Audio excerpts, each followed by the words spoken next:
Preesa share ചെയ്യൂ, സ്നേഹം പങ്കുവയ്ക്കൂ. Malabar gold and diamonds. Celebrate the beauty of life. ഇനി ആഭരണങ്ങൾ വാങ്ങുന്നത് അറ്റ്ലസിൽ നിന്ന് മാത്രം. അറ്റ്ലസ് ജ്വല്ലറി, ജനകോടികളുടെ വിശ്വസ്ത സ്ഥാപനം.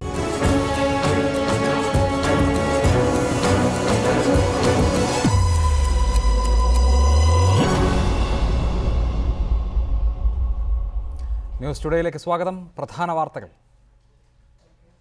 Flexi, Life Easy, Electronics and Home Appliances. Consumer ഫെഡിലെ അഴിമതി സ്ഥിരീകരിച്ച് ഡയറക്ടർ ബോർഡ് ഉപസമിതിയുടെ അന്വേഷണ റിപ്പോർട്ട്. 100 കോടിയുടെ അഴിമതി നടന്നെന്ന് സതീശൻ പാച്ചേനി.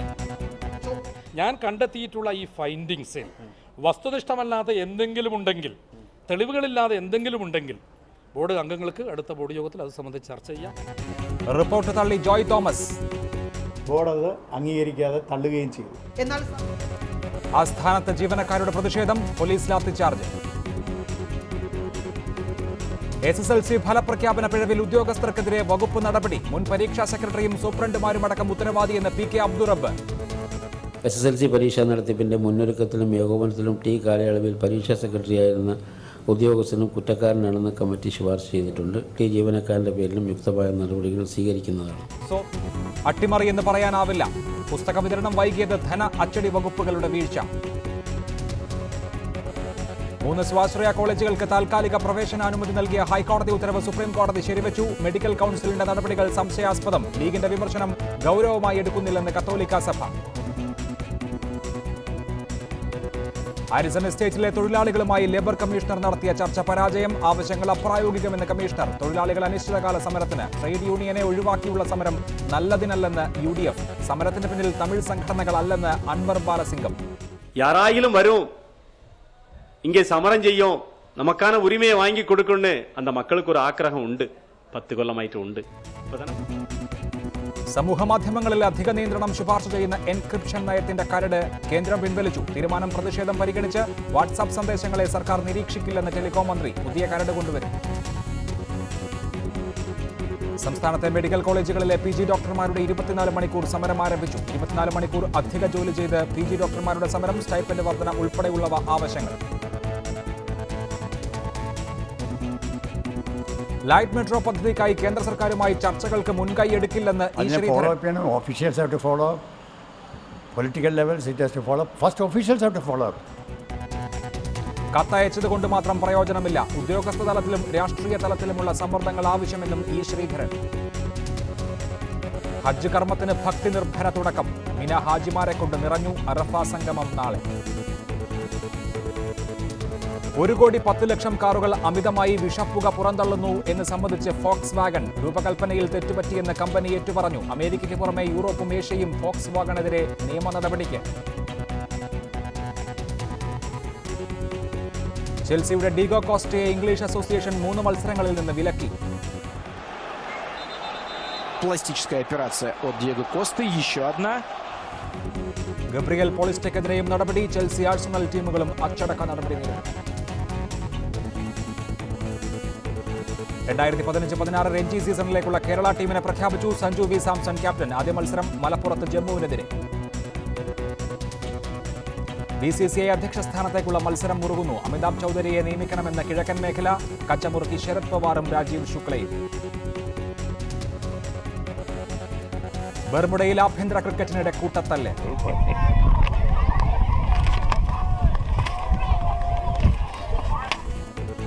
ജോൺ ആൻഡേഴ്സനെ ആജീവനാന്തം വിലക്കി. ജോർജ് ഒബ്രയന് 6 മാസം സസ്പെൻഷൻ. സംവരണം പുനരവലോകനം ചെയ്യണമെന്ന RSS സർസംഘ് ചാലക് മോഹൻ ഭാഗവത്തിന്റെ പ്രസ്താവനയെ ചൊല്ലി വിവാദം. RSS മുഖപത്രമായ ഓർഗനൈസറിൽ വന്ന അഭിമുഖത്തിലാണ് സംവരണം ഏതൊക്കെ സമുദായങ്ങൾക്ക് എത്ര കാലം നൽകണമെന്ന് നിശ്ചയിക്കാൻ രാഷ്ട്രീയ ബാഹ്യമായ സമിതിയെ നിയോഗിക്കണം എന്ന് ഭാഗവത് നിർദ്ദേശിച്ചത്. എന്നാൽ BJP ഈ അഭിപ്രായത്തോട് വിയോജിച്ചു.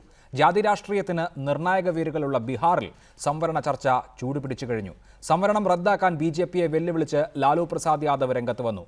NDA നേതാക്കളും കേന്ദ്രമന്ത്രിമാരുമായ രാംവിലാസ് പാസ്വാനും ഉപേന്ദ്ര കുശ്വാഹയും ശക്തമായ പ്രതിഷേധവുമായി രംഗത്തുണ്ട്.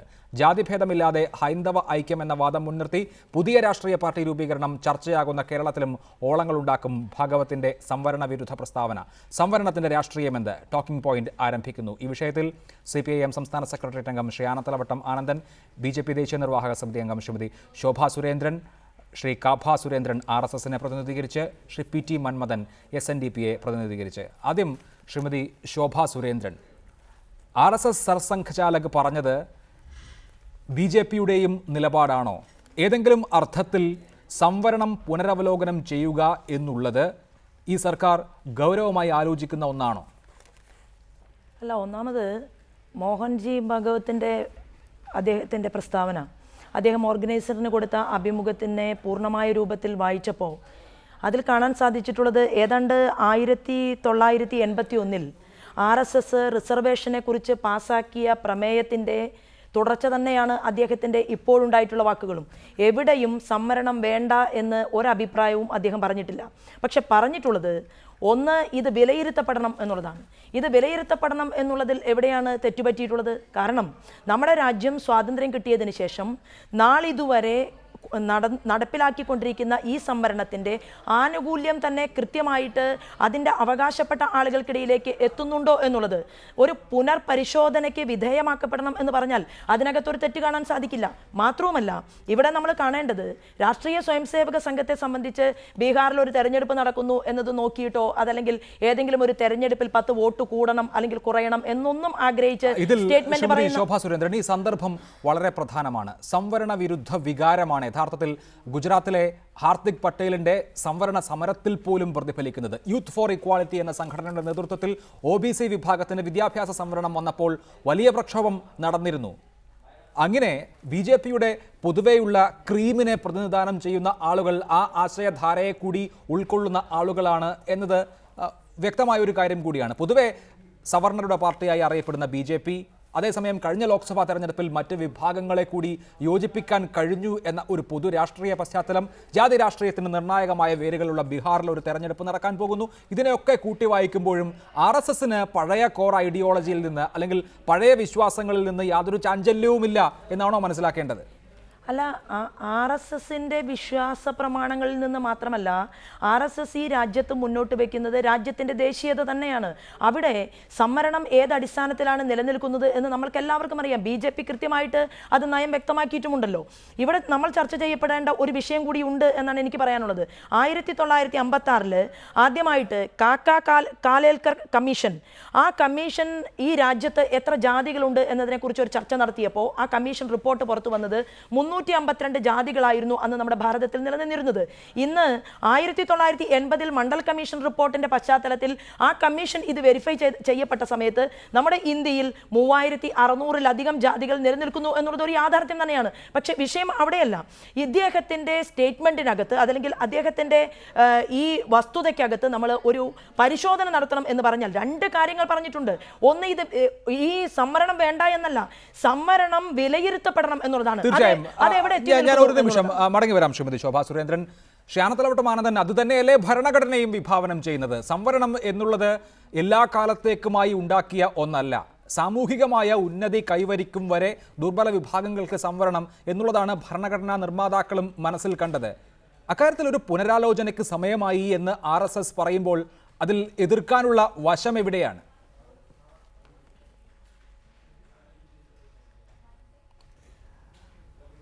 ഭരണഘടന വാഗ്ദാനം ചെയ്ത ആ പിന്നോക്ക സമുദായങ്ങൾക്ക് അഥവാ ദുർബല വിഭാഗങ്ങൾക്ക്, പട്ടികജാതി വർഗങ്ങൾക്കുള്ള സംവരണ വ്യവസ്ഥ എടുത്തു കളയാൻ സമയമായിട്ടില്ല. കൂടുതൽ വഷളാവുകയാണ്. ഇന്ന് നമ്മുടെ രാജ്യത്ത് പൊതുമേഖലാ സ്ഥാപനങ്ങളോ സർക്കാർ സർവീസിലോ ആണ് നിയമനം നടത്തുന്നതെങ്കിൽ സംവരണമുള്ളത്, കേന്ദ്ര ഗവൺമെൻറ്, സംസ്ഥാന ഗവൺമെൻറ് സർവീസിൽ. പക്ഷേ അവിടെയൊന്നും നിയമനം നടത്താതിരിക്കുകയും വേക്കൻസികൾ ഒഴിഞ്ഞു കിടക്കുകയും സ്വകാര്യ മേഖലയെ പ്രോത്സാഹിപ്പിച്ച് സ്വകാര്യ മേഖലയിലാണ് തൊഴിലവസരങ്ങൾ വരുന്നത്. അവിടെ സംവരണമില്ല. യഥാർത്ഥത്തിൽ ഈ തൊഴിൽരഹിതരായി വരുന്ന പിന്നോക്ക ജാതി പട്ടികജാതി വർഗ്ഗങ്ങൾക്ക് സംവരണത്തിൻ്റെ ആനുകൂല്യം കിട്ടേണ്ട വിഭാഗങ്ങൾക്ക് തൊഴിൽ ലഭിക്കണമെങ്കിൽ സ്വകാര്യ മേഖലയിലടക്കം, സ്വകാര്യ കോളേജുകളിൽ, സ്വകാര്യ വിദ്യാഭ്യാസ സ്ഥാപനങ്ങളിൽ, സ്വകാര്യ വ്യവസായശാലകളിൽ അതിലടക്കം സംവരണം ഏർപ്പെടുത്തിയെങ്കിൽ മാത്രമേ ഇവിടെ ആവശ്യത പരിഹരിക്കാൻ കഴിയൂ. അല്ലാതെ നിലവിലുള്ള സംവരണ വ്യവസ്ഥ എടുത്തു കളയാനുള്ള യാതൊരു സാധ്യതയും ഇന്ന് ഉണ്ടായിട്ടില്ല. എൻ്റെ സഹോദരി ശ്രീമതി ശോഭാ സുരേന്ദ്രൻ പറഞ്ഞതുപോലെ പലയിടത്തും അർഹമായതുപോലെ ലഭിക്കാത്ത സാഹചര്യങ്ങൾ ഇന്ന് ഇന്ന് നിലനിൽക്കുന്നുണ്ട്. അതെല്ലാം പരിശോധിക്കുന്നതിന് ഒരു തടസ്സവുമില്ല.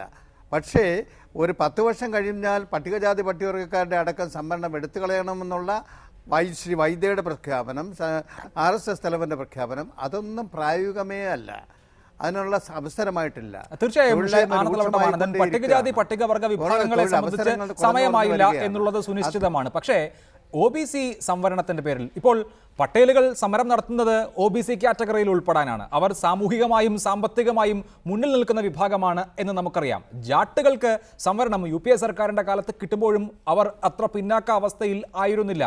ഗുജ്ജർ പ്രക്ഷോഭം രാജസ്ഥാനിലെ വേറൊരു ഉദാഹരണം. അങ്ങനെ സംവരണത്തിൻ്റെ ആനുകൂല്യം അല്ലെങ്കിൽ OBC പട്ടികയിൽ ഉൾപ്പെടാൻ കൂടുതൽ സാമൂഹികമായി മുന്നോക്കം നിൽക്കുന്ന വിഭാഗങ്ങൾ അടക്കം വരുന്ന ഒരു പശ്ചാത്തലത്തിൽ ഇപ്പോഴത്തെ സംവരണത്തെക്കുറിച്ചൊരു വിചിന്തനം ആവശ്യമാണ് എന്നുള്ള നിലപാടിനെ നമുക്ക് തെറ്റായി കാണാൻ സാധിക്കുമോ?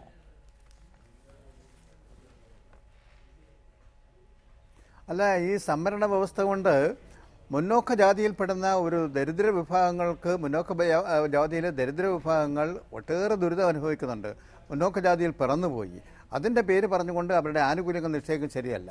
അതുകൊണ്ടാണ് CPM ആദ്യമായി പറഞ്ഞത് മുന്നോക്ക ജാതിയിലും പിന്നോക്കം നിൽക്കുന്ന പാവപ്പെട്ട ആൾക്കാരുണ്ട്, അവർക്കും ഒരു സ്പെഷ്യൽ റിസർവേഷൻ 10% സംവരണം ഏർപ്പെടുത്തണമെന്ന്. അത് ഈ ഭരണഘടനാ ഭേദഗതി കൊണ്ടുവന്നെങ്കിൽ മാത്രമേ സാധിക്കൂ. കേന്ദ്ര ഗവൺമെൻറ്റാണത് കൊണ്ടുവരേണ്ടത്. അങ്ങനെ ഒരു നിലപാട് സ്വീകരിക്കാൻ തയ്യാറുണ്ടെങ്കിൽ, ഇപ്പോൾ നമുക്കറിയാം ബ്രാഹ്മണ സഭ ഉൾപ്പെടെയുള്ളവർ അവർ മുന്നോക്കമാണ്. പരമദരിദ്രരായി കഴിയുന്നവരുണ്ട്. നായർ സമുദായത്തിൽ ദരിദ്രരായി കഴിയുന്ന ആൾക്കാരുണ്ട്. അവർ ആ സമുദായത്തിൽ ജനിച്ചു പോയി എന്ന കാരണത്താൽ അവരുടെ അവകാശങ്ങൾ നിഷേധിക്കാൻ ശരിയല്ല. അതിനൊരു സമീപനം കേന്ദ്ര ഗവൺമെൻറ് സ്വീകരിച്ചാൽ, ഇപ്പോൾ സിംഗിൾ മെജോറിറ്റി ഉണ്ട് BJP കേന്ദ്ര ഗവൺമെൻറ് അങ്ങനെ ഒരു ഭരണഘടനാ ഭേദഗതി കൊണ്ടുവന്നാൽ CPM അതിനെ പിന്തുണയ്ക്കാൻ തയ്യാറാണ്. അതാണ് CPMന്റെ നിലപാട്. പക്ഷേ PT മന്മഥൻ, നമ്പൂതിരി മുതൽ നായാടി വരെയുള്ള ഹൈന്ദവ ഐക്യമാണ് ഈ കാലഘട്ടത്തിൻ്റെ ആവശ്യമെന്ന് SNDP യോഗം നിലപാടെടുക്കുകയും ഒരു രാഷ്ട്രീയ പാർട്ടി രൂപീകരിക്കാൻ ഇരിക്കുകയും ചെയ്യുന്ന സന്ദർഭത്തിലാണ് ഇങ്ങനെ ഒരു നിലപാട് RSSന്റെ പരമാധ്യക്ഷനിൽ നിന്ന് ഉണ്ടാകുന്നത്. കാവ്യ രാഷ്ട്രീയത്തോടുള്ള ആഭിമുഖ്യം നിങ്ങളുടെ സംഘടനയിൽപ്പെട്ട ആളുകൾ ഈ അടുത്ത കാലത്ത് വ്യക്തമായി പറഞ്ഞതുമാണ്. ഞങ്ങൾക്ക് തൊട്ടുകൂടായ്മയില്ല എന്ന് പ്രഖ്യാപിച്ചതുമാണ്. പക്ഷേ സംവരണത്തിൻ്റെ കാര്യത്തിൽ മുൻപ് തന്നെ BJP ആരോപിക്കപ്പെടുന്നത് ഒരു സവർണ പാർട്ടിയാണ്. സവർണ സമുദായങ്ങളുടെ താല്പര്യത്തെയാണ് അവർ പ്രതിനിധീകരിക്കുന്നത്. അത് പിന്നോക്ക താല്പര്യങ്ങൾക്ക് ഗുണകരമല്ല എന്നുള്ളതാണ്. നിങ്ങൾ പുതിയൊരു രാഷ്ട്രീയ സംരംഭവുമായി വരുമ്പോൾ ആ ആശങ്ക ഈ പ്രസ്താവനയുടെ അടിസ്ഥാനത്തിൽ മനസ്സിൽ തോന്നുന്നുണ്ടോ?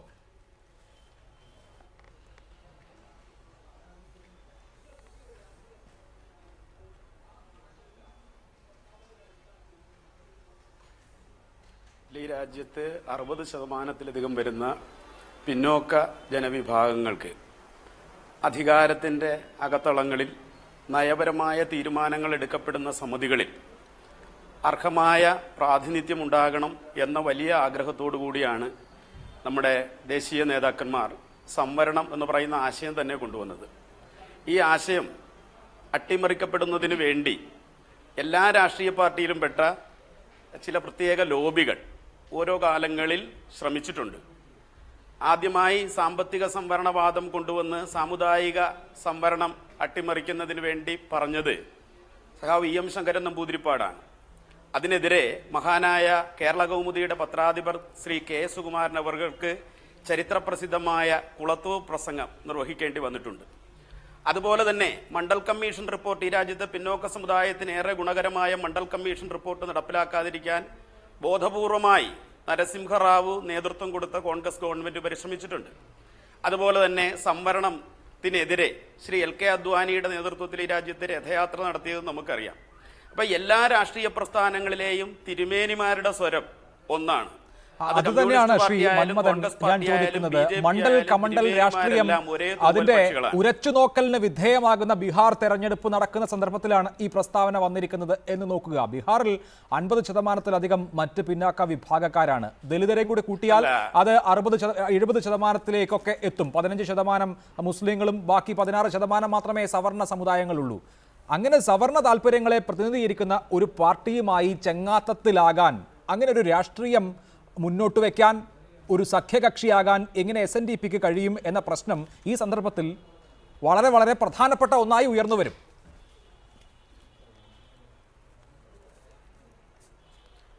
അല്ല, RSSന്റെ നേതാവാണല്ലോ ഇതിനെക്കുറിച്ച് പറഞ്ഞിട്ടുള്ളത്. ഇന്ത്യ ഭരിക്കുന്നത് RSS അല്ല, BJP ആണെന്നാണ് ഞങ്ങളുടെ വിശ്വാസം. ഇന്ത്യയുടെ ചരിത്രത്തിൽ ആദ്യമായിട്ടൊരു പിന്നോക്ക സമുദായക്കാരൻ ഇന്ത്യയുടെ പ്രധാനമന്ത്രിയാകുന്നത് OBC-കാരൻ ശ്രീ നരേന്ദ്രമോദിയാണ്. അപ്പം അദ്ദേഹമോ അമിത്ഷായോ ഉത്തരവാദിത്വമുള്ള ആളുകൾ അതിനെക്കുറിച്ചൊന്നും പറഞ്ഞിട്ടില്ല.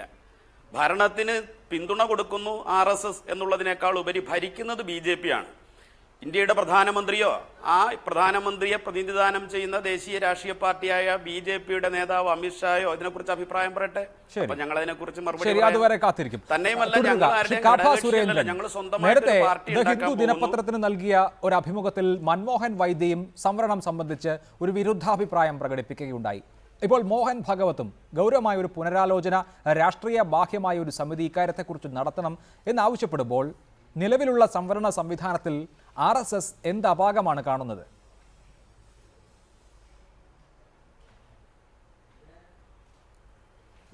എനിക്കതിന് മുമ്പൊരു ക്ലാരിഫിക്കേഷൻ ആവശ്യമുണ്ട്.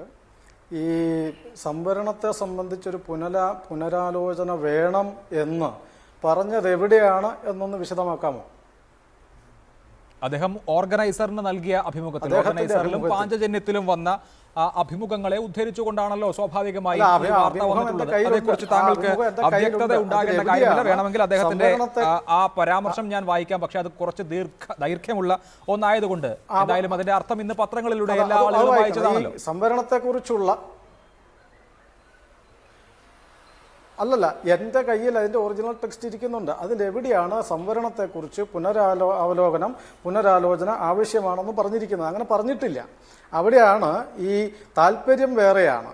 ഇപ്പോൾ ഈ SNDP-യുടെ കാര്യം ചോദിച്ചല്ലോ. SNDP ആയിട്ടുള്ള ഇപ്പോൾ ഉണ്ടാകാൻ പോകുന്ന രാഷ്ട്രീയ നീക്കത്തെക്കുറിച്ചൊക്കെ ചർച്ച നടക്കുന്നു കേരളത്തിൽ. ഈ പശ്ചാത്തലത്തിൽ കേരളത്തിൽ ഇതൊരു ആയുധമാക്കാം എന്ന് വിചാരിച്ചു എന്ന് മാത്രം. അല്ലാതെ ഇപ്പോൾ ആനന്ദൻ മുമ്പേ പറഞ്ഞല്ലോ 10 വർഷം കഴിഞ്ഞ് മാറ്റണമെന്ന് ആര് പറഞ്ഞു?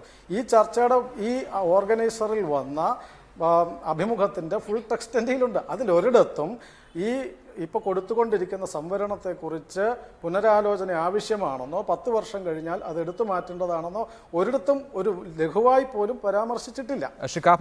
10 വർഷത്തിനകം എടുത്തു മാറ്റുക എന്നുള്ളത് മോഹൻ ഭാഗവത് പറഞ്ഞതായി ഈ ചർച്ചയിൽ ആരും ഉന്നയിച്ചിട്ടില്ല. ഒരു സമിതിയെ വെക്കണം. ആരൊക്കെയാണ്, ഏതൊക്കെ സമുദായങ്ങളാണ് സംവരണത്തിന് അർഹർ, ആരൊക്കെയാണ് അനർഹർ എന്ന കാര്യത്തിൽ തികച്ചും രാഷ്ട്രീയ ബാഹ്യമായ ഒരു തീരുമാനം എടുക്കണം എന്ന് പറഞ്ഞാൽ നിലവിലെ സംവരണ സംവിധാനത്തെക്കുറിച്ച് പുനരാലോചിക്കണം എന്നാണല്ലോ. അതല്ലാതെ അതിന് വേറെ അർത്ഥമൊന്നുമില്ല. അങ്ങനെയല്ല പറഞ്ഞിരിക്കുന്നത്. ഈ സംവരണത്തെക്കുറിച്ചുള്ള കാര്യം ചർച്ച ചെയ്യുമ്പോൾ ഭരണഘടനാ ശില്പികൾ അന്ന് ചെയ്യേണ്ടിയിരുന്നത് രാഷ്ട്രീയ ബാഹ്യമായ ചില പ്രമുഖരായ വ്യക്തികളെ കൂടി ചേർത്തിട്ടുള്ള ഒരു ഏജൻസിയെ നിശ്ചയിച്ചിരുന്നെങ്കിൽ ജനങ്ങളിൽ നിന്നുള്ള ചില പ്രതിനിധികൾ, രാഷ്ട്ര താല്പര്യം പരിഗണിക്കുന്ന ചില പ്രതിനിധികൾ കൂടി ഉണ്ടായിരുന്നെങ്കിൽ ഏറ്റവും കൂടുതൽ നന്നായിട്ട് അവർക്ക് രാഷ്ട്ര താല്പര്യത്തെ മാത്രം മുൻനിർത്തിക്കൊണ്ട് ഈ സംവരണ പദ്ധതികൾ എത്ര കാലത്തേക്ക് ആർക്കൊക്കെ എന്ന് തീരുമാനിക്കാൻ കഴിയുമായിരുന്നു എന്നാണ് അതിൽ പറഞ്ഞിരിക്കുന്നത്. അല്ലാതെ ഇപ്പോൾ പുതിയ ഒരു സമിതിയെ നിയമിക്കണമെന്നോ അല്ലെങ്കിൽ അതിൽ രാഷ്ട്രീയേതരമായ ഏജൻസി ഏൽപ്പിക്കണമെന്നോ പറഞ്ഞിട്ടില്ല. അങ്ങനെ പറയാത്തതിനെ കുറിച്ചാണ് ചർച്ച നടത്തിക്കൊണ്ടിരിക്കുന്നത്. എന്തായാലും അദ്ദേഹത്തിന്റേതായി അച്ചടിച്ചു വന്ന വാചകം ഇങ്ങനെയാണ്: we believe form a committee of people genuinely concerned for the interest of the whole nation, committed for social equality, including some representatives of the society. They should decide which category deserves reservation and for how long.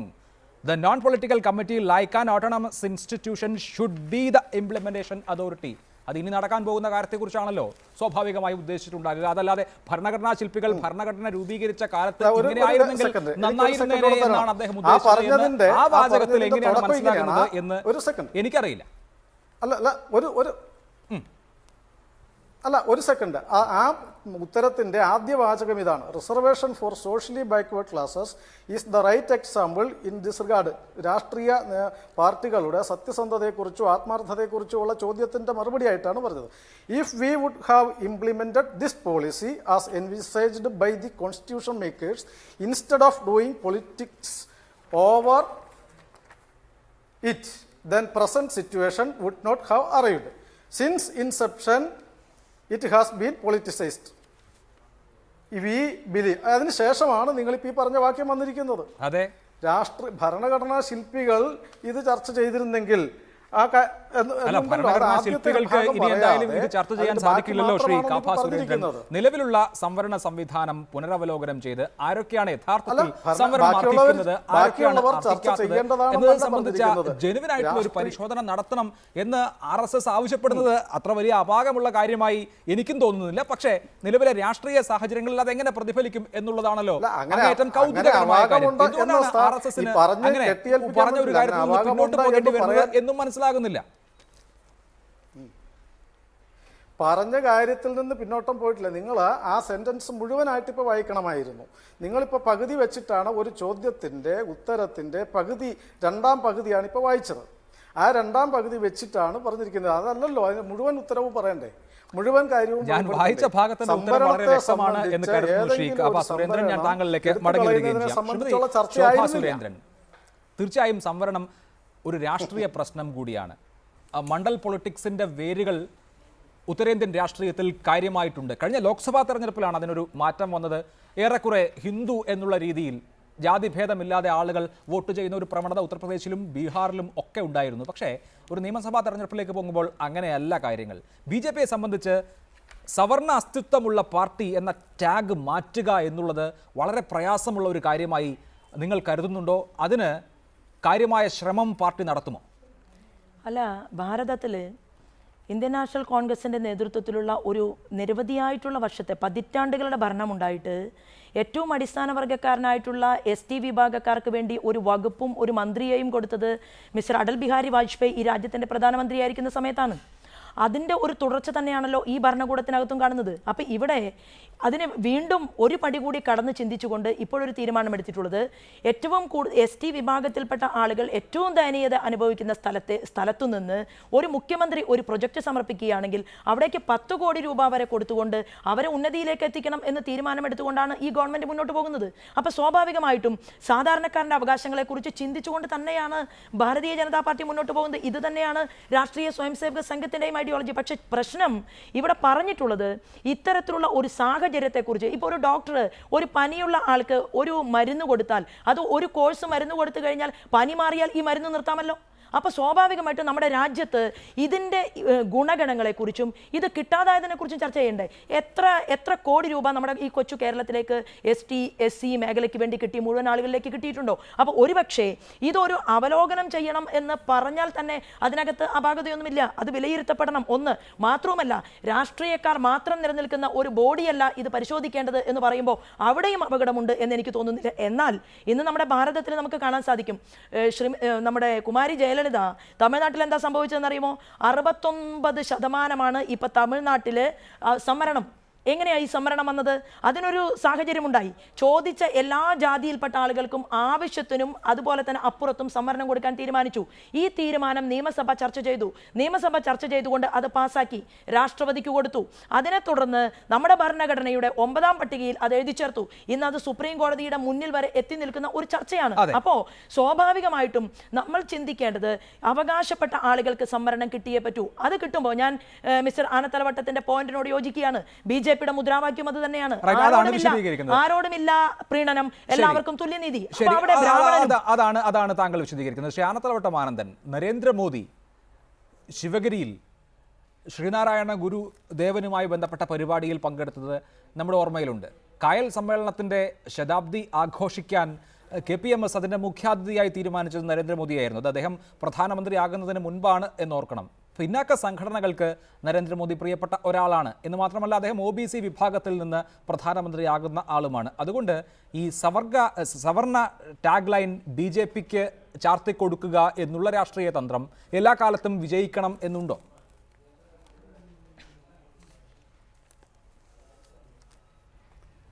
Narendra Modi പിന്നോക്ക സമുദായത്തിൽപ്പെടുന്ന ഒരാളാണ്. പ്രധാനമന്ത്രി ആയതുകൊണ്ട് പിന്നോക്കക്കാരെല്ലാം രക്ഷപ്പെടുമോ?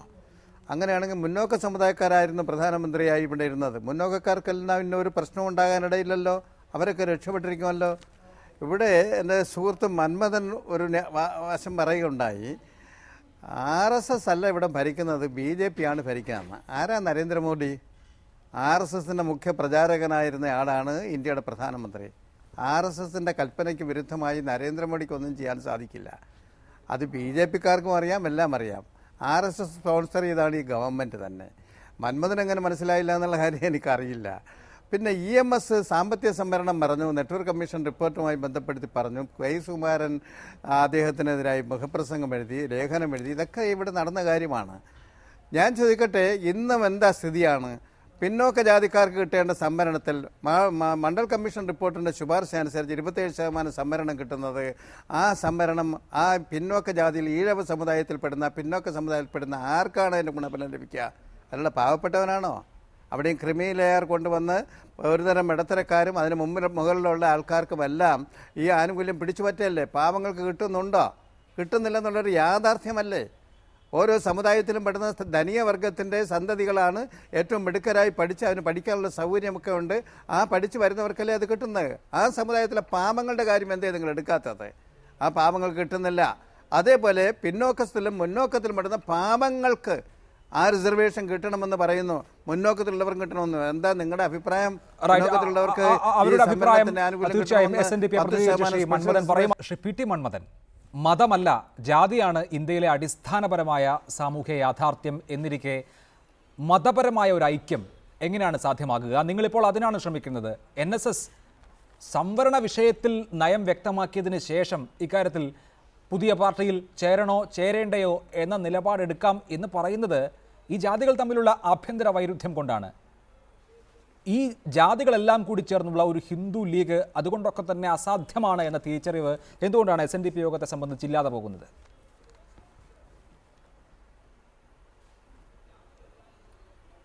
അല്ല, ഇവിടെ സംവരണം എന്നുള്ളത് കേവലം ഉദ്യോഗ പ്രാതിനിധ്യം അല്ലെങ്കിൽ സാമ്പത്തികമായ പിന്നോക്കാവസ്ഥ പരിഹരിക്കപ്പെടുന്നതിന് വേണ്ടിയിട്ടുള്ള ഒരു സംവിധാനമായിട്ടല്ല വിഭാവന ചെയ്തിട്ടുള്ളത്. ഇപ്പോൾ ഈ രാജ്യത്തെ മുന്നോക്ക സമുദായത്തിന്റെ സാമ്പത്തികമായ പിന്നോക്കാവസ്ഥ പരിഹരിക്കാൻ, അവരുടെ ദാരിദ്ര്യ നിർമ്മാർജ്ജനം ചെയ്യാൻ മുന്നോക്ക വികസന കോർപ്പറേഷൻ രൂപീകരിച്ചിട്ടുണ്ട്. ഞങ്ങളാരും എതിർത്തില്ല. കാരണം സാമ്പത്തികമായ പിന്നോക്കാവസ്ഥ പരിഹരിക്കപ്പെടാൻ അതുപോലുള്ള സംവിധാനങ്ങൾ വേണം. എന്നാൽ സംവരണം എന്നുള്ളത് കുറേ ഉദ്യോഗസ്ഥന്മാരെ ഉണ്ടാക്കാൻ വേണ്ടി മാത്രമല്ല. ഇപ്പം നമ്മൾ വിചാരിക്കേണ്ടത്, ഇപ്പം ബഹുമാനായ ശ്രീ ആനന്ദൻ പറഞ്ഞതുപോലെ പിന്നോക്കക്കാരിൽപ്പെട്ട ആളുകൾക്ക് ഉദ്യോഗം കൊടുക്കുമ്പോൾ അതിലത്തെ സമ്പന്നന് കിട്ടുമോ ദരിദ്രന് കിട്ടുമോ? ഞാനൊന്ന് ചോദിക്കട്ടെ, വല്ല ട്രാൻസ്പോർട്ട് കണ്ടക്ടറോ എക്സൈസ് ഗാർഡോ പോലീസോ പോലുള്ള കാര്യങ്ങൾ പ്രഖ്യാപിക്കുമ്പോൾ ഇത് വളരെ ശരിയാണ്. പക്ഷേ ഈ രാജ്യത്തിന്റെ നയപരമായ തീരുമാനങ്ങൾ എടുക്കപ്പെടുന്ന ഉന്നതമായ ഉദ്യോഗ മേഖലകളിൽ ഡോക്ടർമാർ, IAS, IPS, IFS, IES പോലുള്ള മേഖലകളിലൊക്കെ ഈ പിന്നോക്കക്കാരന്റെ പങ്കാളിത്തത്തെക്കുറിച്ച് ചിന്തിക്കുമ്പോൾ പിന്നോക്ക സമുദായത്തിലെ സമ്പന്നന്മാരുടെ ഇടയ്ക്ക് മാത്രമേ ആ കാറ്റഗറിയിൽപ്പെട്ട ആളുകളുണ്ടാകൂ. അതിന് പ്രധാനമായൊരു കാരണം മാർക്സിസ്റ്റ് പാർട്ടിയും കൂടിയാണ്. കാരണം പഠിച്ചെങ്കിലല്ലേ ഉന്നതമായ നിലവാരത്തിലുള്ള വിദ്യാഭ്യാസം ഉണ്ടായെങ്കിൽ മാത്രമല്ലേ ഈ പറഞ്ഞ തലങ്ങളിലേക്കൊക്കെ കടന്നു വരാൻ പറ്റൂ. ഞങ്ങൾക്ക് 22 കോളേജ് ഉള്ളതിൽ 20 കോളേജും മഹാനായ R. ശങ്കറും ഇവിടുത്തെ UDF സർക്കാർ ന്യൂനപക്ഷങ്ങൾ 100ഉം 200ഉം ഒക്കെ എടുത്തുകൊണ്ട് പോയപ്പോൾ ഞങ്ങൾക്ക് ഓരോന്ന് തന്നു. അങ്ങനെ കിട്ടിയതാണ് 20 കോളേജ്. 1957 മുതൽ 2000 കാലയളവിൽ ഇപ്പോൾ ഈഴവർക്ക് പഠിക്കണമെങ്കിൽ SNDP യോഗം തന്നെ കോളേജ് നടത്തണം, സ്കൂൾ നടത്തണം എന്നൊന്നുമില്ലല്ലോ. അല്ല, ഇതിനകത്തൊരു സാമൂഹ്യനീതിയുടെ വശമുണ്ടല്ലോ. ഈ രാജ്യത്തെ പൊതുജനങ്ങൾ അരിയും തുണിയും എണ്ണയും സോപ്പും വാങ്ങുമ്പോൾ നികുതി കൊടുക്കുന്ന പണമാണ് പ്രിൻസിപ്പാൾ മുതൽ പ്യൂൺ വരെയുള്ള ആളുകൾക്ക് ഈ രാജ്യത്തെ എയ്ഡഡ് വിദ്യാഭ്യാസ സ്ഥാപനങ്ങളിൽ ശമ്പളം കൊടുക്കുന്നത്. അങ്ങനെ ശമ്പളം കൊടുക്കപ്പെടുന്ന മേഖലകളിൽ ഈ രാജ്യത്തെ എല്ലാ വിഭാഗം ജനങ്ങൾക്കും അർഹതയില്ലേ? നികുതി കൊടുക്കുന്ന ആളുകൾക്ക് ഈ ശമ്പളം ഇനത്തിൽ ഇത് വാങ്ങാനുള്ള അർഹത ഉണ്ടാകണ്ടേ? അതാണ് ഇവിടെ അട്ടിമറിക്കപ്പെടുന്നത്. ഈ അട്ടിമറിക്ക് ഏറ്റവും പ്രധാനമായിട്ടുള്ള കാരണം എന്ന് പറയുന്നത് മാർക്സിസ്റ്റ് പാർട്ടിക്കൊന്നും അതിൽ നിന്നും അല്പം പോലും വ്യതിചലിക്കാൻ സാധിക്കുകയില്ല. നിയമനം നടത്തുമ്പോൾ ഈ സമുദായ സംഘടനകൾ കോഴ വാങ്ങാതിരിക്കണം. അത് ഒരു സംഘടനയെ സംബന്ധിച്ചല്ല, എല്ലാ സംഘടനയെ സംബന്ധിച്ചും അങ്ങനെയാണ്. ഞാൻ താങ്കളിലേക്ക് മടങ്ങി വരാം. ശ്രീ ആനത്തലവട്ടം ആനന്ദൻ, ഇങ്ങനെ ഒരു അവഗണനയുടെ പശ്ചാത്തലം ഉള്ളത് കൊണ്ടാണ് നമ്പൂതിരി മുതൽ നായാടി വരെ സംഘടിക്കുന്നത്. യോഗക്ഷേമ സഭ ഞങ്ങൾ SNDP യോഗത്തിനൊപ്പമാണ് എന്ന് കഴിഞ്ഞ ദിവസം പ്രഖ്യാപിച്ചതേ ഉള്ളൂ. ആ കൂട്ടായ്മ യഥാർത്ഥത്തിൽ നിങ്ങൾക്കെതിരെയാണ്.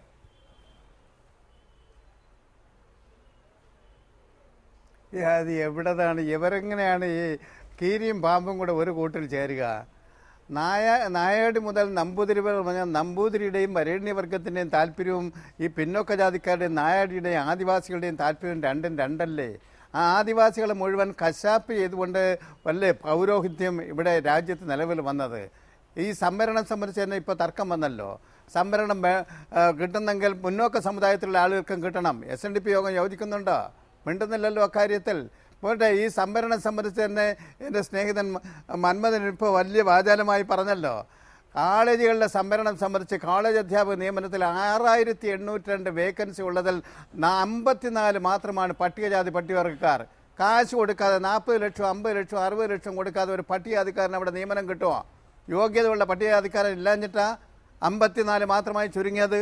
ആ കോളേജിലുള്ള മറ്റു ജീവനക്കാരുടെ കാര്യത്തിൽ പട്ടികവർഗക്കാർ 5 പേരേ ഉള്ളൂ. അനധ്യാപകരുടെ കാര്യത്തിലാണെങ്കിൽ 3874 പട്ടികജാതിക്കാരൻ വരെ 39. എന്ത് സാമൂഹ്യ നീതിയാണ് ഇവിടെ നടക്കുന്നത്? കാശുള്ളവൻ്റെ നീതി, പാവപ്പെട്ടവന് നീതിയില്ല. ഒരു കാര്യം എൻ്റെ സ്നേഹിതൻ മന്മഥനെ ഞാൻ ഓർമ്മപ്പെടുത്തട്ടെ. ഇന്ത്യ ഗവൺമെൻറ് സർവീസിൽ ഇപ്പോൾ 10 ലക്ഷം വേക്കൻസി ഒഴിഞ്ഞു കിടക്കുകയാണ്. പാർലമെൻറ്റിലെ ചോദ്യത്തിന് മറുപടിയായി പറഞ്ഞു.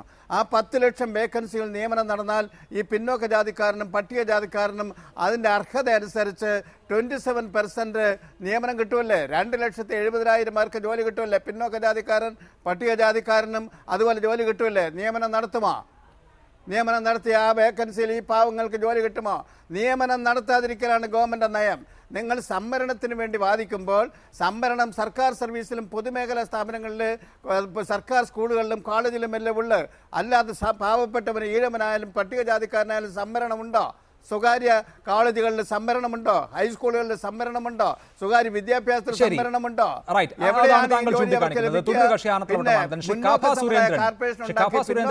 മതപരമായ അസ്തിത്വത്തിന്റെ അടിസ്ഥാനത്തിൽ ഒരു രാഷ്ട്രീയ പ്ലാറ്റ്ഫോമിൽ വരിക ജാതി വൈരുദ്ധ്യങ്ങൾ അപ്രസക്തമായിക്കൊള്ളും എന്നുള്ളത് നടക്കുന്ന സാധ്യമായ ഒരു കാര്യമാണോ?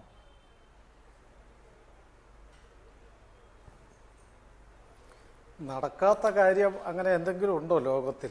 സാമൂഹികമായ സമ്മർദ്ദമാണ് ഇവിടെ ഉണ്ടായിരിക്കുന്നത്. ഈ മതപരമായ ഐക്യം എന്ന് നിങ്ങൾ എപ്പോഴും പറയുന്നത് സെമറ്റിക് മതങ്ങളുടെ കൺസെപ്റ്റിൻ്റെ അടിസ്ഥാനത്തിലാണ്. ഇവിടെ മതപരമായ ഐക്യം എന്നുള്ളതല്ല, വിവിധ സമുദായങ്ങൾ, ന്യൂനപക്ഷ സമുദായങ്ങളെന്നോ മതമെന്നോ ഇന്ന് വ്യവഹരിക്കുന്നതിന് പുറത്തുള്ള ബാക്കി അനേകം സമുദായങ്ങളുണ്ട്. ആ സമുദായങ്ങളെ മുഴുവൻ അവഗണിച്ചുകൊണ്ട് അത് ഭൂരിപക്ഷം എന്നൊരൊറ്റ വാക്കിൽ ഒതുക്കുകയും നടപടികൾ വരുമ്പോഴോ നയങ്ങൾ വരുമ്പോഴോ മറ്റിതര സന്ദർഭങ്ങളിലോ അവരെല്ലാം അവഗണിച്ച് സംഘടിത ന്യൂനപക്ഷ വോട്ടിന് വേണ്ടി എല്ലാം തീറെഴുതി കൊടുക്കുന്ന നയങ്ങളാണ് ഇതുവരെ ഉണ്ടായിരുന്നത്. ആ നയങ്ങൾക്കെതിരായ ഒരു കൂട്ടായ്മ ആവശ്യമാണ്. അവിടെ മതവും ജാതിയും അല്ല വിഷയം. സാമൂഹികമായ നീതി കിട്ടണം എന്നുള്ളതാണ് ആവശ്യം. അതിൻ്റെ പേര് മതം എന്ന് പറഞ്ഞിട്ടാണെങ്കിൽ ആ മതപരമായി തന്നെ സംഘടിക്കേണ്ടി വരും. ഹിന്ദു സമൂഹത്തിൽ അനേകം ജാതികളുണ്ടെന്നറിയാം. ആ സമൂഹങ്ങൾ രാഷ്ട്രീയമായി സംഘടിതമല്ല.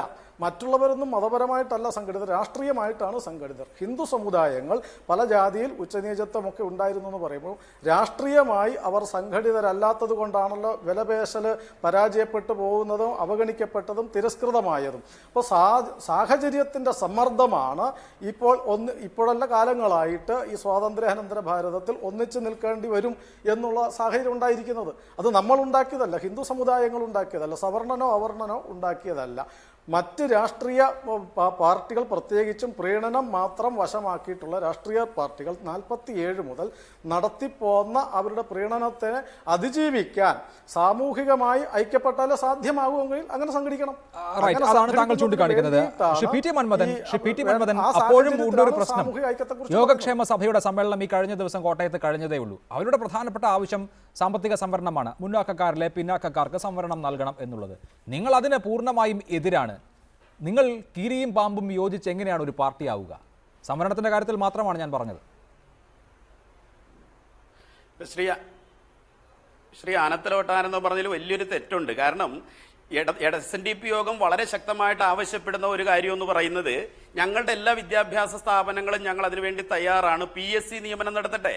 ഇവിടുത്തെ DYFIക്കാരൻ പൊതുവേദിയിൽ കിടന്ന് സമരം നടത്തുന്നു. ഈ രാജ്യത്തെ എല്ലാ എയ്ഡഡ് വിദ്യാഭ്യാസ സ്ഥാപനങ്ങളിലെയും പൊതുമേഖലാ സ്ഥാപനങ്ങളിലെയും നിയമനം PSCക്ക് വിടണമെന്ന് പറഞ്ഞു.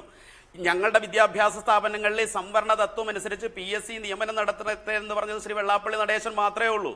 അപ്പോൾ അന്ന് ഭരിച്ചുകൊണ്ടിരുന്ന ഇടതുപക്ഷക്കാരനത് ചെയ്യാൻ കഴിഞ്ഞില്ല. ലോകത്തിലാദ്യമായി തിരഞ്ഞെടുക്കപ്പെട്ട EMSന്റെ നേതൃത്വത്തിലുള്ള കമ്മ്യൂണിസ്റ്റ് ഗവൺമെന്റിനെ അട്ടിമറിച്ച് വിമോചന സമരം നടത്തിയ ന്യൂനപക്ഷക്കാരെ പേടിയുള്ളത് കൊണ്ട് DYFIക്കാരെ പൊതുനിരത്തിലിറക്കി സമരം നടത്തുകയും ഞങ്ങളുടെ വിദ്യാഭ്യാസ സ്ഥാപനങ്ങളിലെ നിയമനങ്ങൾ സംവരണ തത്വം അനുസരിച്ച് പാലിക്കാൻ തയ്യാറാണെന്ന് പറഞ്ഞിട്ട് ആർജവം കാണിക്കാത്ത രാഷ്ട്രീയ പാർട്ടിയുടെ പ്രതിനിധികളുടെ ഇതുപോലുള്ള വർത്തമാനം കേൾക്കുമ്പോൾ ഞങ്ങൾക്ക് പുച്ഛാണ് തോന്നുന്നത്. പിന്നെ കീരിയും പാമ്പും പോലെ സവർണനും അവർണനും ഒന്നിച്ചെങ്ങനെ നിൽക്കുമെന്ന് ചോദിക്കുന്നുണ്ടല്ലോ. നിങ്ങൾ ഇനിയിപ്പോൾ കുറച്ച് നാളായിട്ട് തമ്മിലടിച്ചുകൊണ്ടിരുന്ന കോൺഗ്രസ്സുകാരനും മാർക്സിസ്റ്റുകാരനും കൂടി ഒന്നിച്ച് BJP-യെ നേരിടാൻ ബംഗാളിൽ ഒന്നിച്ച് നിൽക്കുകയല്ലേ? ഞങ്ങൾ തിരിച്ചു ചോദിക്കുകയാണ്, BJP അധികാരത്തിൽ വരാൻ അല്ലെങ്കിൽ തൃണമൂൽ കോൺഗ്രസ് അധികാരത്തിൽ വരാൻ 3 സംസ്ഥാനങ്ങളിലെങ്കിലും ത്രിപുരയിലും കേരളത്തിലും ബംഗാളിലും കീരിയും പാമ്പും തമ്മിലടിക്കുന്ന നിങ്ങൾ ഐക്യപ്പെടുമ്പോൾ അവിടെ നിങ്ങൾ നടപ്പിലാക്കാൻ പോകുന്നത് മാർക്സിസ്റ്റ് പാർട്ടിയുടെ നയമാണോ അതോ കോൺഗ്രസ് ഇന്നലെ വരെ നിങ്ങൾ എതിർത്ത കോൺഗ്രസ് പാർട്ടിയുടെ നയമാണോ? ഈ വൈരുദ്ധ്യമൊന്നും ഞങ്ങളെ പറഞ്ഞ് ബോധ്യപ്പെടുത്തേണ്ട. ഇന്ന് ചരിത്രബോധമുള്ള ഈ നാട്ടിലെ ജനങ്ങൾക്ക് ഈ കാര്യങ്ങളെല്ലാം അറിയാം. ഒരു കാര്യം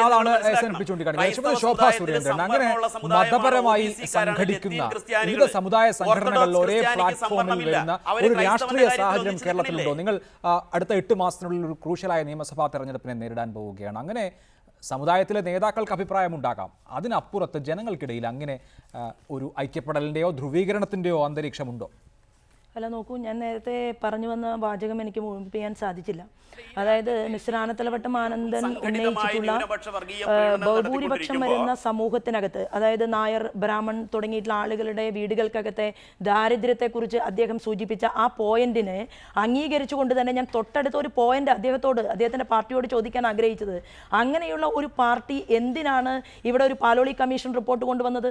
എന്നിട്ട് ഒരേ കുട്ടികൾ സ്നേഹിച്ച് ജീവിക്കുന്ന ഒരു മുസ്ലിം കുട്ടിക്കും അതുപോലെ തന്നെ ഹിന്ദു കുട്ടിക്കും ഇടയിൽ എന്തിനാണ് മതം നോക്കിക്കൊണ്ട് സ്കോളർഷിപ്പ് കൊടുക്കാൻ തീരുമാനമെടുത്തത്? അപ്പോൾ സ്വാഭാവികമായിട്ടും ആളുകൾക്കിടയിൽ കേരളത്തിൽ ഇന്ന് സംഭവിച്ചുകൊണ്ടിരിക്കുന്നത്, കേരളം പോലുള്ള ഒരു സംസ്ഥാനത്തിനകത്ത് ഈ ഇരു മുന്നണികളും മാറി മാറി ഭരിച്ചപ്പോൾ ആ ഭൂരിപക്ഷ സമുദായത്തിൻ്റെ അർഹതപ്പെട്ട അവകാശങ്ങൾ അവർക്ക് കിട്ടിയില്ല എന്നുള്ളത് പകൽ പോലെ സത്യമായി യാഥാർത്ഥ്യമായി അവരുടെ മുന്നിൽ നിൽക്കുകയാണ്.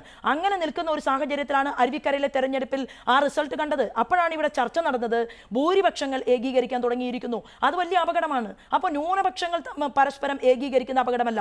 എന്നാൽ അവിടെയും ഭാരതീയ ജനതാ പാർട്ടിയുടെ ഒരു പോയിന്റ്, ഇവിടെ SC മുതൽ അല്ലെങ്കിൽ ആദിവാസി മുതൽ നമ്പൂതിരി വരെയുള്ളവരുടെ ഐക്യപ്പെടൽ ഉണ്ടാകുന്ന രീതിയിലേക്ക് ഈ കേരളം ചിന്തിക്കുമ്പോൾ ആ ചിന്തയോടൊപ്പം വികസന അജണ്ടയാണ് ഞങ്ങൾ 1ാം സ്ഥാനത്ത് വെക്കുന്നത്. അപ്പോൾ വികസന അജണ്ട മുന്നോട്ട് വെച്ചുകൊണ്ട്, കേന്ദ്ര ഗവൺമെന്റിന്റെ ഭരണ നേട്ടങ്ങൾ മുന്നോട്ട് വെച്ചുകൊണ്ട്, ഇവിടുത്തെ സാമൂഹ്യനീതി നിഷേധിക്കപ്പെട്ടവന്റെ ശബ്ദമായിട്ട് ഞങ്ങൾ മാറും എന്ന് പറയുമ്പോൾ ആ സാമൂഹ്യനീതി നിഷേധിക്കപ്പെട്ടവൻ ഭാരതീയ ജനതാ പാർട്ടിയുമായിട്ട് സഹകരിക്കുന്നതിന് എങ്ങനെയാണ് കുറ്റം പറയാൻ സാധിക്കുക? കാരണം ഞങ്ങൾ കേരളത്തിൽ ചോദിക്കുന്ന, കഴിഞ്ഞ അരനൂറ്റാണ്ടായിട്ട് ഞങ്ങൾ ചോദിച്ചുകൊണ്ടിരിക്കുന്ന ചോദ്യമാണ് ഇന്ന് SNDP ഉൾപ്പെടെയുള്ള NSS ഉൾപ്പെടെയുള്ള ആളുകൾ ചോദിക്കുന്നത്. ഇപ്പൊ NSS പ്ലാറ്റ്ഫോം ഉണ്ടാക്കിയിട്ടില്ല, അതല്ലെങ്കിൽ അവർ മുന്നോട്ട് വന്നിട്ടില്ല. പക്ഷെ അവർ ചിന്തിക്കുകയാണ്. കാരണം 2011 82 ന്യൂനപക്ഷ കോളേജുകൾക്ക് പദവി കൊടുത്തത് ഡോക്ടർ സിദ്ദീഖിയാണ്. ആ സിദ്ദീഖി ഈ ന്യൂനപക്ഷ പദവി കൊടുത്ത സമയത്ത് അതിലെ തന്നെ അംഗമായിരുന്ന സിഖുകാരൻ പറഞ്ഞത്, ഈ തരുന്ന കടലാസിൽ മുഴുവൻ ഒപ്പുവെച്ച് ഇങ്ങനെ കൊടുക്കാൻ സാധിക്കുമോ? അത് ഇന്ത്യ ചർച്ച ചെയ്തിട്ടുള്ള ഒരു ക്വസ്റ്റ്യൻ ആണ്. 2011 കൊടുത്തവർക്ക് മുഴുവൻ ന്യൂനപക്ഷ പദവി കൊടുത്തു. അത് കഴിഞ്ഞ് വീണ്ടും ഒരു 73 കോളേജുകൾക്ക് കൊടുത്തു.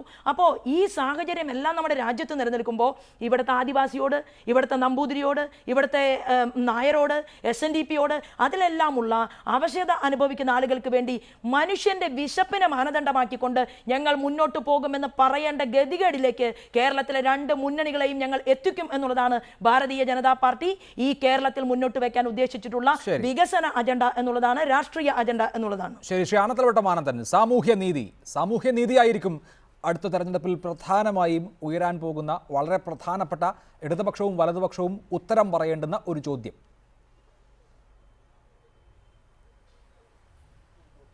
സാമൂഹ്യനീതി സാമുദായിക നേതാക്കന്മാർക്ക് കൈവരിക്കാൻ സാധിക്കുന്നതല്ല. സാമുദായിക നേതാക്കന്മാർക്ക് സമുദായത്തിൻ്റെ കാര്യം പറയാനൊക്കൂ. സമൂഹമെന്ന് പറയുന്നത് ഏതെങ്കിലും ഒരു സമുദായമല്ല, നാനാജാതി മതവിഭാഗങ്ങളിൽപ്പെടുന്ന മനുഷ്യരാകെ ഉൾക്കൊള്ളുന്നതാണ് സമൂഹം. ആ സാമൂഹ്യ പുരോഗതിയും സാമൂഹ്യ നീതിയും കൈവരിക്കാൻ സാമ്പത്തിക ശാസ്ത്രജ്ഞന്മാർക്കും സാമൂഹ്യ ശാസ്ത്രജ്ഞന്മാർക്കും അവർക്ക് മാത്രമേ അതിന് സംഭാവന ചെയ്യാൻ കഴിയൂ, അല്ല സമുദായ നേതാക്കന്മാർക്ക് കഴിയില്ല. ആ കാര്യം ആദ്യം മനസ്സിലാക്കണം. രണ്ടാമത്തെ കാര്യം, ഇവിടെ പറയുകയുണ്ടായി EMSൻ്റെ മന്ത്രിസഭയെ കത്തോലിക്കനും അതുപോലെ മുസ്ലിങ്ങളും കൊണ്ട് ചേർന്നാണ് വിമോചന സമരം കൊണ്ടുവന്ന് താഴെ ഇറക്കിയത്. അതിൽ കമ്മ്യൂണിസ്റ്റുകാരാകെ പേടിച്ച് വിശരായിരിക്കുന്നു, DYFIക്കാർ. അതുകൊണ്ടാണ് ഈ PSC നിയമനം സമ്മതിക്കാത്തതെന്നാണ്. എൻ്റെ മന്മഥൻ അറിയില്ലേ, ആ വിമോചന സമരത്തിൽ ആരൊക്കെയാണ് പങ്കെടുത്തത്? SNDP യോഗത്തിൻ്റെ നേതാവായിരുന്ന ശ്രീ R ശങ്കർ ഇല്ലേ? NSSൻ്റെ നേതാവായ ശ്രീ മന്നത്ത് പരമനാഭനില്ലേ? കത്തോലിക്ക സഭയുടെ നേതാക്കന്മാരില്ലേ? ബാബക്കി തങ്ങളില്ലേ? എന്തുകൊണ്ടാണ് ആ വിമോചന സമരം കൊണ്ടുവന്നത്? അന്ന് ഈ സംസ്ഥാനത്തെ പഠിച്ചെങ്കിലല്ലേ ജോലി കിട്ടുമെന്ന് നേരത്തെ ചോദിക്കുകയുണ്ടായല്ലോ. ഈ നാട്ടിലെ പാവപ്പെട്ടവർ പഠിക്കാൻ പഞ്ചായത്തുകൾ തോറും വാർഡുകൾ തോറും സർക്കാർ പള്ളിക്കൂടങ്ങൾ സ്ഥാപിക്കുകയും പഠിക്കാൻ സൗകര്യമുണ്ടാക്കുകയും SSLC വരെ ഫീസ് കൊടുക്കാതെ പഠിക്കാൻ സൗജന്യ വിദ്യാഭ്യാസം നൽകിയ ഗവൺമെൻറ്റാണ് EMSൻ്റെ ഗവൺമെൻറ്. പഠിക്കാൻ സൗകര്യമുണ്ടാക്കിയതാണ്. അല്ലാതെ കത്തോലിക്ക സഭയുടെയും മുസ്ലിം സഭയുടെയും SNDP സഭയുടെയും സ്കൂളുകളിൽ പോയി പഠിക്കാനല്ല. സർക്കാർ സ്കൂൾ SSLC വരെ ഫീസ് കൊടുക്കാതെ പഠിക്കാൻ, +2 വരെ ഫീസ് കൊടുക്കാതെ പഠിക്കാൻ സൗകര്യമുണ്ടാക്കിയ ഗവൺമെന്റാണ് കമ്മ്യൂണിസ്റ്റ് പാർട്ടി നേതൃത്വം കൊടുത്ത ഗവൺമെന്റ്. അതിന്റെ ഫലമായിട്ടാണ് കേരളത്തിന് ഇന്ന് ഈ പുരോഗതി ഉണ്ടായിട്ടുള്ളത്. പക്ഷേ പഠിച്ച മക്കൾ ഇവിടെ പണിയില്ലെങ്കിലും അന്യ രാജ്യത്ത് പോയി പണിയെടുത്ത് നിയമനങ്ങൾ അതാണ് വലിയ പ്രശ്നമെങ്കിൽ PSCക്ക് ഇടത് സർക്കാരുകൾ വിടാത്തത് എന്നാണ്. ജോസഫ് മുണ്ടശ്ശേരിയുടെ ആ വിദ്യാഭ്യാസ നിയമത്തിൽ ആ വകുപ്പുണ്ടായിരുന്നല്ലോ, അത് ഫ്രീസറിൽ വെക്കേണ്ടി വന്നില്ലേ? അതിനുശേഷം എത്രയോ ഇടത് സർക്കാർ ഉണ്ടായി, ഏറ്റവും ഒടുവിൽ VS അച്യുതാനന്ദന്റെ സർക്കാർ വരെ. ആരെ പേടിച്ചാണ്? SNDP അല്ല, ഞങ്ങൾക്ക് ആ നിലപാടാണ് എന്ന് അവർ പറയുന്നു. അല്ല, 57 ഗവൺമെന്റ് ഇവരല്ലേ വിമാന സമരത്തിൽ പങ്കെടുത്തത്? എവരുകൂടി പങ്കെടുത്തില്ലേ ആ വിദ്യാഭ്യാസ 11ാം വകുപ്പ് റദ്ദ് ചെയ്യുന്നതിന് വേണ്ടിയല്ലേ വിമോചന സമരം ഉണ്ടാക്കിയതല്ലേ? SNDP ഇല്ലേ? ശ്രീ R. ശങ്കർ ഇല്ലേ? ശ്രീ മന്മഥൻ്റെ നേതാക്കന്മാരൊക്കെ അതിൻ്റെ കൂടെ പോയവരല്ലേ? എന്നിട്ടിപ്പോൾ പറയാണ് ഞങ്ങൾ ഇപ്പം യോജിക്കുന്നുവെന്ന്. പരിശോധിക്കാൻ നമുക്ക്. നിങ്ങൾക്കിപ്പോൾ യോജിപ്പുണ്ടെങ്കിൽ മറ്റുള്ളവരെ യോജിപ്പിച്ച് ഇതെല്ലാം തന്നെ പബ്ലിക് സർവീസിൻ്റെ കമ്മീഷൻ്റെ വീടിൽ വിടുന്ന കാര്യത്തിൽ പരിശോധിക്കാൻ നമുക്ക്. പക്ഷേ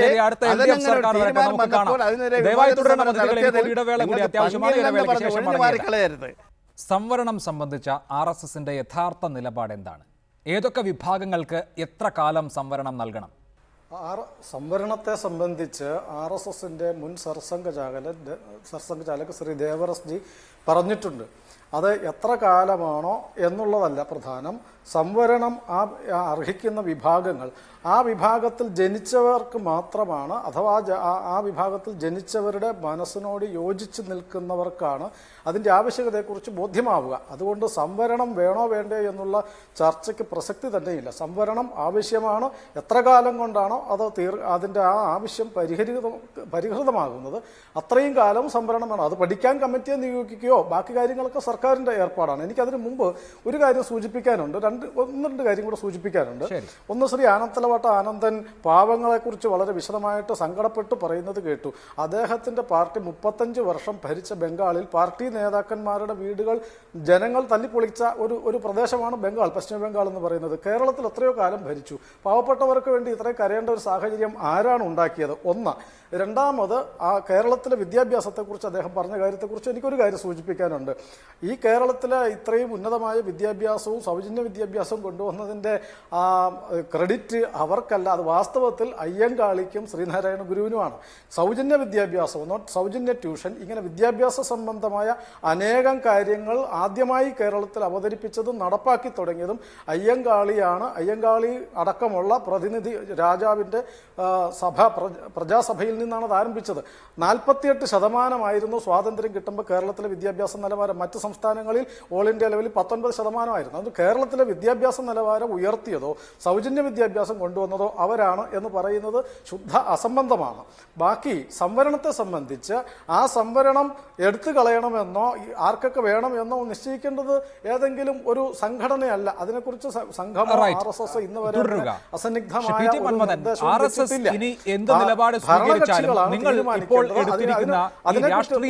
സർസംഘചാലക് ഇപ്പൊ പറഞ്ഞിട്ടുണ്ടല്ലോ, അത് അങ്ങനെ തന്നെ തുടരും എന്നുള്ളതാണോ തീരുമാനം?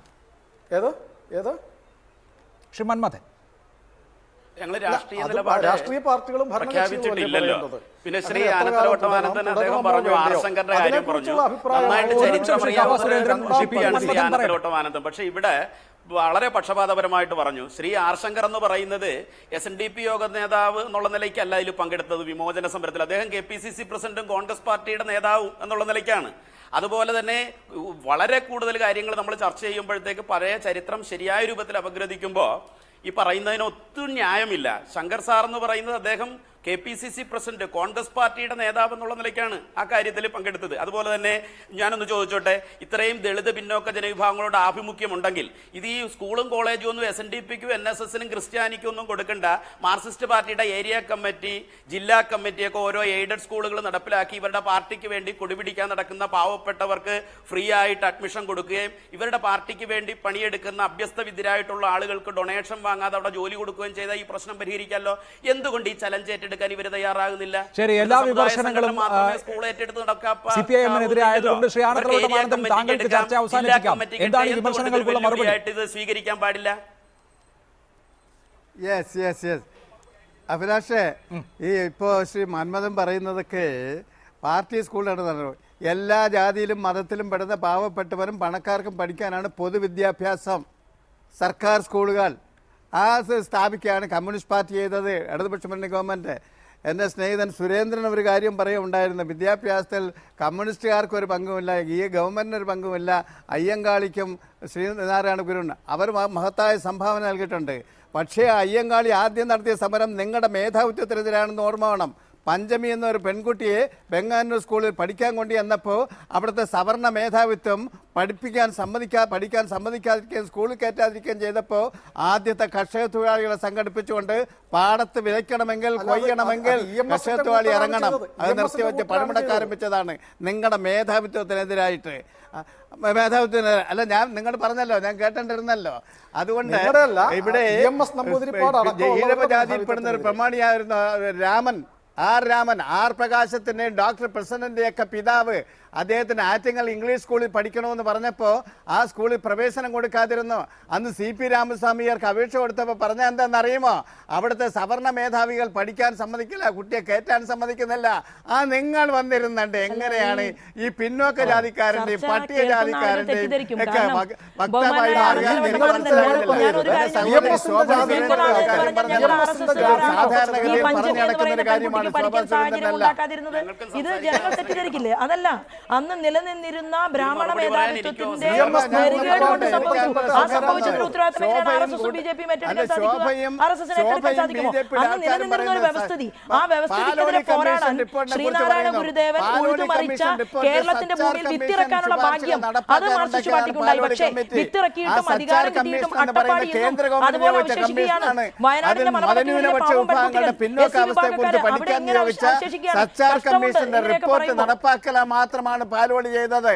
ഇവർക്ക് മാത്രമല്ല സൗജന്യം, പട്ടികജാതി പട്ടികവർക്കാർക്കും പിന്നോക്കക്കാർക്കും എല്ലാം സൗജന്യമുണ്ട്. ഈ സൗജന്യം എല്ലാം കിട്ടിയിട്ടും ഈ കേരളത്തിലെ 14 ജില്ലകളിൽ ഏറ്റവും പിന്നോക്കം നിൽക്കുന്ന ജില്ല മലപ്പുറം ജില്ലയാണെന്ന കാര്യം സർവേ റിപ്പോർട്ടിൽ അത് പരിശോധിച്ചാൽ എന്തായാലും സംവരണം സംബന്ധിച്ച പുതിയ ചർച്ചകൾക്ക് തുടക്കമിടുന്നതാണ് RSS സമയപരിമിതി വന്നതുകൊണ്ടാണ് ഇടപെട്ടത്. ഞാൻ എന്തായാലും അവകാശവാദങ്ങൾ എല്ലാ സാമൂഹിക രാഷ്ട്രീയ സംശയമില്ല. കേരളത്തിൽ